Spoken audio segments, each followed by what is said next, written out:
What up, people? Welcome to the Push Wild Black Show. I'm your host, Christian, and this is the Bearscast for Week 10.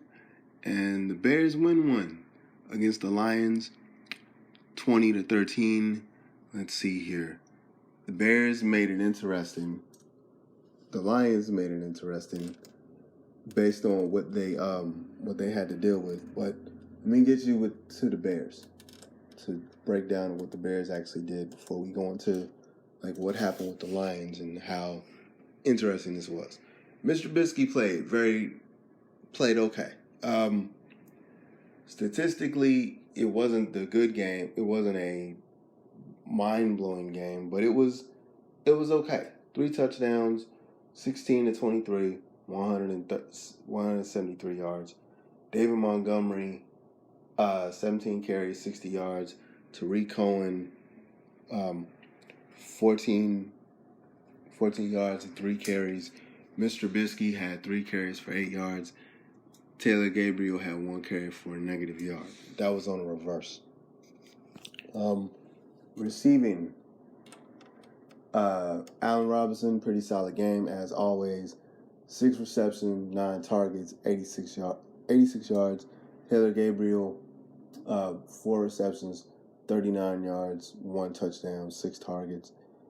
Tariq Cohen had a sighting, 4 receptions, 23 yards, 1 touchdown.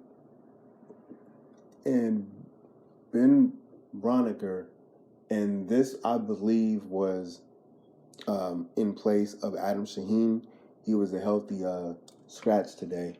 He had 1 reception, 7 yards. 1 reception, 18 yards. I'm looking at the wrong thing. 1 reception, 18 yards, 1 touchdown. Okay. So Mr. Trubisky had a fumble, was able to get that back. Defensively, Nick Kwiatkowski, I'm going to say that wrong. 1 interception. Let's see. And defensively, the Bears had 3 sacks. All right.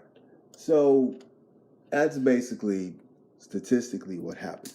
Now, they made this game interesting, and it was frustrating to watch because Matthew Stafford didn't play today, and their backup QB played remarkably well based on what I was hearing in the pregame. The Lions' backup QB is Jeff Driscoll. Driscoll came to the Lions midway through the season. From Cincinnati. He didn't know he was going to start the majority of the game, the majority of the week, and he was kind of thrown into the starting lineup like late this morning, and he played remarkably well. 27, 46, 269 yards, 1 touchdown, 1 interception. The 1 interception by Nick Kwiatkowski was Jeff was reading the receiver and locked onto a receiver or to a spot and threw it right to Nick. But consistently, like, the Bears had 3 sacks, but Driscoll was able to get out of pressure a lot and run. The Lions didn't give up on the run at all. Matter of fact, in the first half, they had 17 carries for 66 yards, where the Bears had 9 carries for 26 yards in the first half. I had a totally different way this was going to go if the Bears ended up losing this game, because there were moments in the first quarter where the Bears were not consistent as far as play calling goes. Matt Nagy still doesn't like running the ball at all. So watching the first quarter, was frustrating because it was like you're still doing shotgun sets after running the ball and having a little bit of success running the ball. And you go away from stuff. And it was still kind of like the offense was better than last week's, but until the last 8 plays, last couple minutes in the first half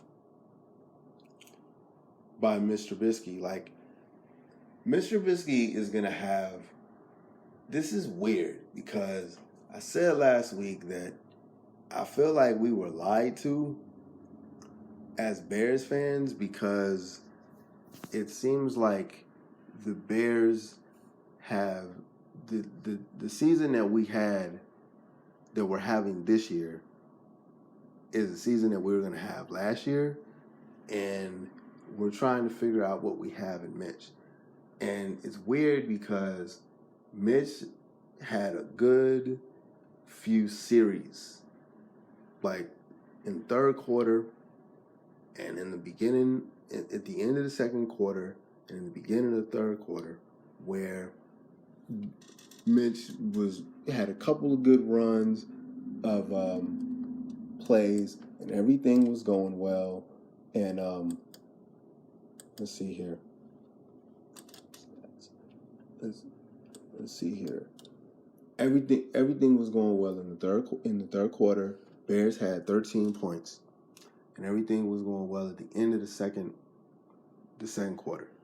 And it seems like the Bears or Mr. Trubisky, and it seems like this offense has like flashes of like competence, and that's how they won this game, because it wasn't necessarily like defense, and it wasn't necessarily a dominant situation throughout the whole game. As a matter of fact, in the fourth quarter, they didn't score any points. And they almost let the Lions come back in this game, because the Lions in the fourth quarter, because it was 20-6 for the majority of the second half, because the 13 points in the third quarter. So the majority of the second half, and at the end of the second quarter, Bears exploded for 20 points. So, but it seemed like the Lions were still kind of hanging around, and the Driscoll had this play where, because he's athletic, they talked about this the whole broadcast, how athletic he was for a QB, because he had a decent 40 time. He was able to move around. There were talks of him in Cincinnati moving over to wide receiver. So we kind of knew about his athleticism, and Driscoll ended up leading the team in rushing. And there were some plays where I was like, I can't Mitch do that. Like some of the running plays or some of the, like, why isn't Mitch allowed to just take off running like that? But anyway, there was a play where Driscoll, they rolled him out, and he led Galloway. He told Galloway to go. Let me check his name. I think his name is Kenny Galloway. Galladay. He led Kenny Galladay down the field. He avoided the rush, and he was rolling out, and he chucked the ball down the field to Galloway, and it was a touchdown. It was like beautiful play, beautiful ball, touchdown.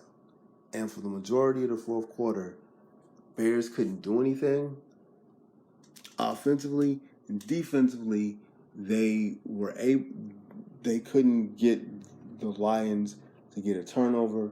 They made the Lions real interesting until the end of the game, and they were able to and actually the last play of the game was it ended in a penalty, because the last pass play that the Lions had was an illegal forward pass because it was past the line of scrimmage. But I'm glad they won. I don't know how I feel about this game because it still started slow. The defense did their job as far as keeping them out of the end zone. But quite honestly, it was almost like they were trying to figure out how to win with this kid, with this backup, and it seems like there were things that they didn't know that this kid can do yet with the Lions. Even Dan Fouts was saying toward the end of the game that he was still going through his progressions he was still going through his progressions. Like the Bears were allowing him to go through his progressions, and at some point you have to understand the situation of the game and throw the ball downfield. So it's almost like if the Bears were going up against Matt Stafford, it's like, would the Bears be able to win this game if the Lions were healthy? So I can't worry about that because that's not how the game ended up being. But it's a good win.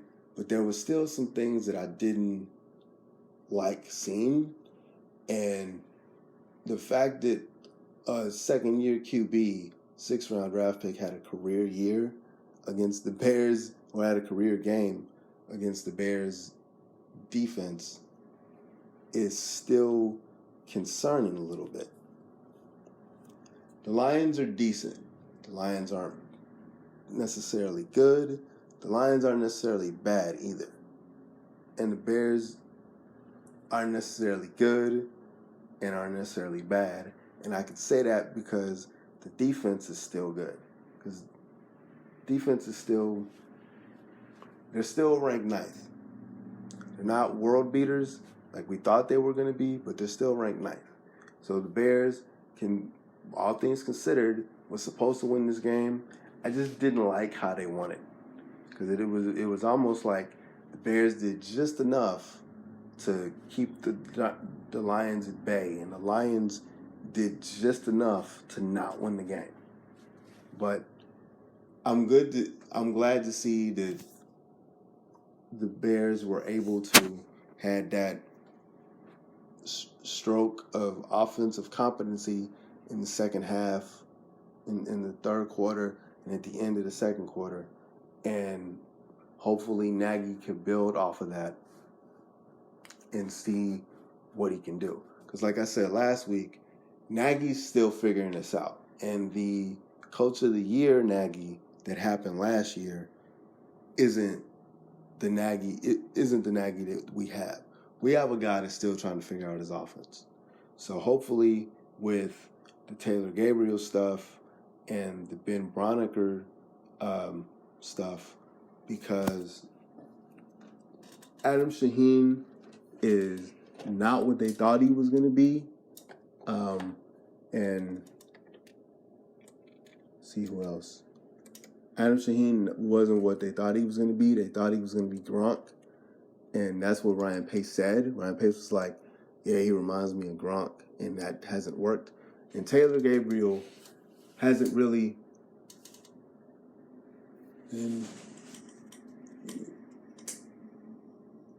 It's not Taylor Gabriel. Let's see. I'm drawing a blank here. Trey Burton. Taylor Gabriel did good today. Trey Burton had one target today. Like Trey Burton, I don't know what's going on, but maybe Bondiker was going to be the tight end they need to kind of open up the offense or kind of do what they want to do. So hopefully after today, the pockets of offensive efficiency you can build off of, because that's all you can kind of do at this point. Because I still think the Bears are going to be 8-8, because there's going to be situations where the people that they go up against, it's going to be situations where the teams that they go up against are going to have beatable games or winnable games. Like, I don't know about the Rams. I don't know about they still got to go up against the Giants. Don't know about the Giants. don't know about the Cowboys, really. I really want the Cowboys to win, the Cowboys to lose, because I know too many Cowboy fans, and I really don't want to hear the nonsense if the Cowboys win. But there's winnable games. I just don't know where they are. It's because this team is so random that it's kind of hard to peg what they want to do. Like, I'm pretty sure if I turn on a post-game show after I get done with this, there's going to be a lot of problems. Because this wasn't... The Lions play too good. For a backup QB to have almost 300 yards and lead the team in rushing, that shouldn't happen on this defense. But they kept them out the end zone, which has been the hallmark this season. The hallmark this season has been not necessarily like a lot of takeaways and dominance like this, like it was last year, but like, okay, we're still good enough to keep you out the end zone. So they kept them out the end zone. Field goals and one crazy pass. 2 field goals, 1 crazy pass. They held them 13 points. And they didn't allow the Lions to break a big running play, because the Lions made sure that they were able to they didn't give up on the run. So, but anyway, I'm not going to belabor the point here. That's a quick 16 minutes. Bears win 2013. I'm happy because they had me yelling at my TV when I was watching the game. That fourth quarter was frustrating. But yeah, it's a good day it was had. Anyway, I will see y'all next week. Unless I do unless I do a Bulls pod. I have to say something about my Bulls stuff real quick. I don't know if I'm going to do a Bulls one every day, because team is frustrating and they're inconsistent in a different way. So I'm probably going to do a Bulls pod tomorrow. I got to formulate how I want to tackle it though, because after the Lakers debacle, I literally called for what's the name to be fired. I called for Jim Boylan to be fired, and then they beat Atlanta by 20. So I don't know, but yeah, this isn't a Bulls thing. I'm not gonna turn this into one. I'm just happy that the Bears won, but still frustrating to watch them sometimes. But anyway, see y'all soon. Later.